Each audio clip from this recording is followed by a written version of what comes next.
guys, we're back with KaiJune for all those like 2 people that are watching out there.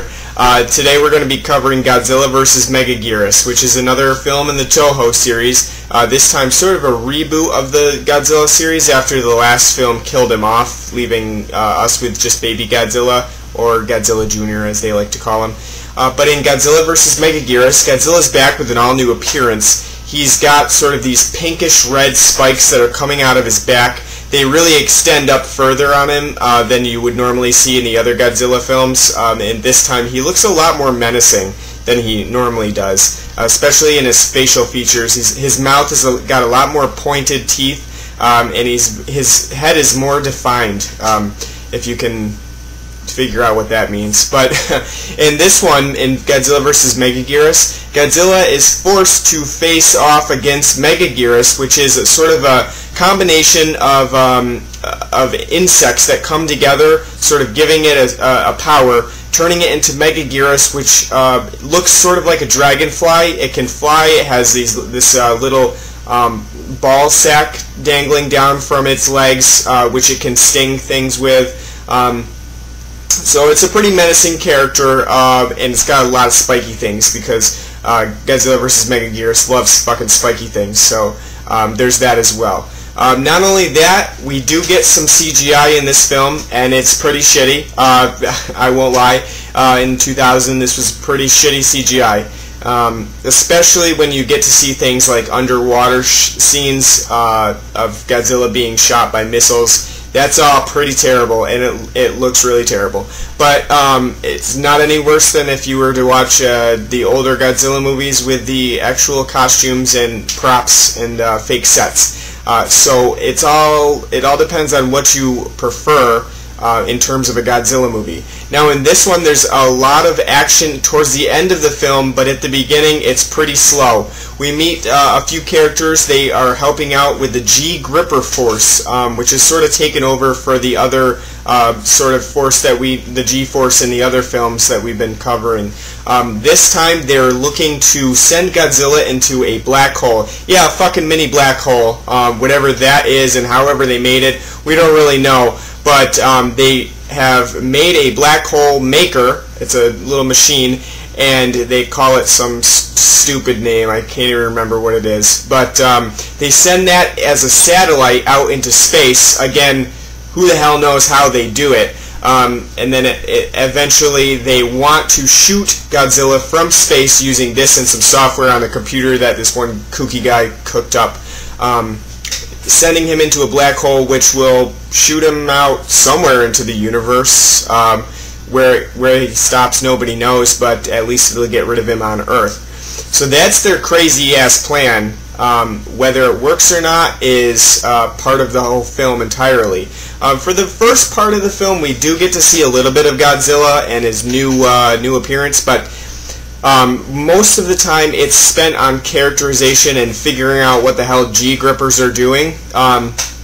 Eventually we do get to see these dragonfly-like creatures, which start out small, and they actually kill a couple people pretty violently, which is kind of cool. But other than that, most of the monster fighting is saved for the last portion of the film.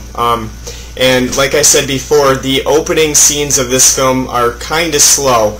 It doesn't really get going until about 50 minutes in, which is where we actually see them attempting to shoot Godzilla with the black hole gun thing, satellite thing up in space, and pulling out their little Griffin ship, which is, again, sort of like what we've seen in the other films, the special ship that can take the damage that Godzilla can dish out from his fire breath and everything. So they are reusing some concepts from the older Godzilla films while sort of upping it a notch with the effects.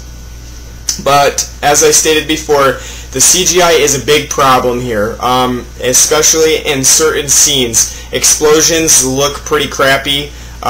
Sometimes you can definitely tell that Godzilla has been computer generated instead of the actual costumed Godzilla that they have for most of the film. And there's definitely some problems with Megaguirus, which, because he uses these the special ability of, like, it's sort of like a magnetic field, where he starts to flap his wings, and the wings go so fast that you can barely see it, generating like a magnetic field that decimates everything in its path. It looks really bad when he's flying around. You can totally notice that it's CGI, and I don't give a shit because he's a pretty cool monster, especially for the appearance. And they don't actually use him to their advantage as much as they should. I think that they had a cool concept with this guy, and they just didn't follow through with it as much as they could have. With that said, there are some cool fight scenes towards the end of the film. Godzilla is definitely a better character now with his cool pink spikes. He's like sort of gothed it up a little bit. And ultimately, I like this design more than the other ones. And that's due to the updating of the films for the Millennium, which we'll see in other films as well that I'm going to be covering. However, I don't like the way that they spend so much time trying to craft the scientific version of events that's going on in Godzilla vs. Megaguirus. They just spend way too much time on it unnecessarily. And the whole black hole thing is so ridiculously crazy that you would think they just run with it instead of actually, going into detail about how they're going to do things, especially with the computer effects that they have in this film. But other than that, I think that most people will enjoy Godzilla vs. Megaguirus a lot more than they would some of the older films in this series. Not even talking about the ones back in the 50s and 60s, but the ones that were done by Toho in the 90s. There's certainly a more refined characteristic to this film.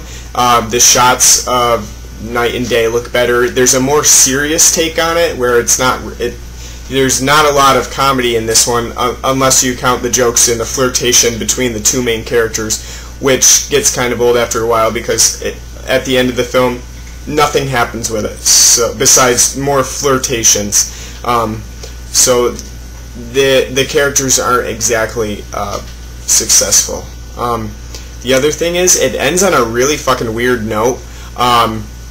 It ends with them asking our main character to come back to work for G-Grippers because there's been some more seismic activity in the area.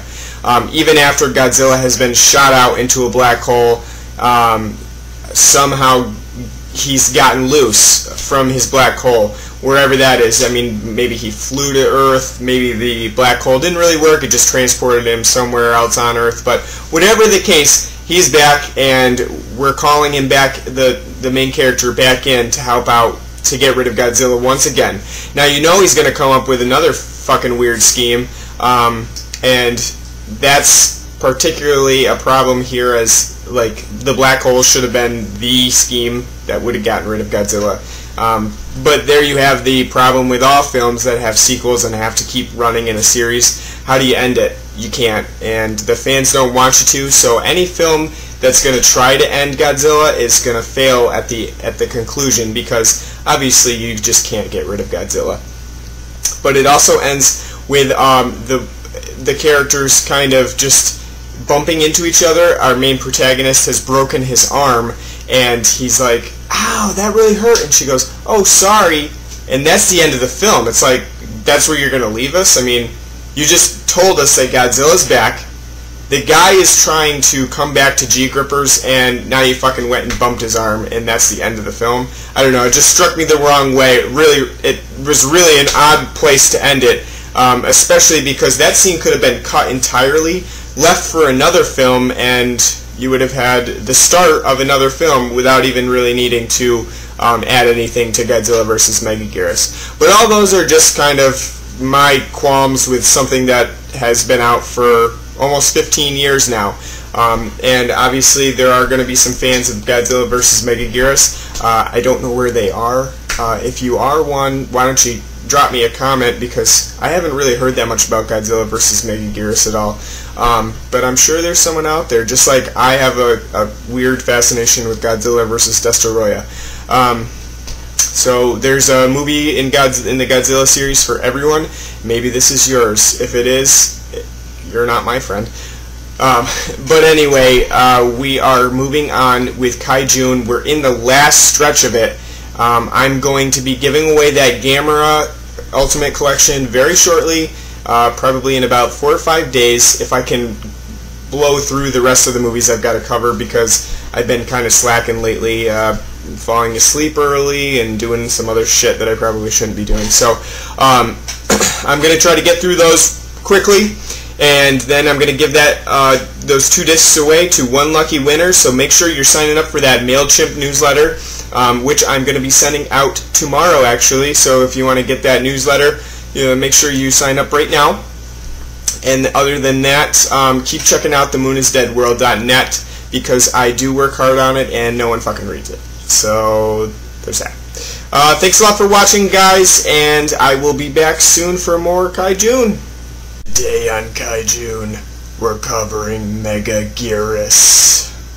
I'm just kidding, we don't need to take it so seriously. In this one, we get Godzilla, and he is back with a different sort of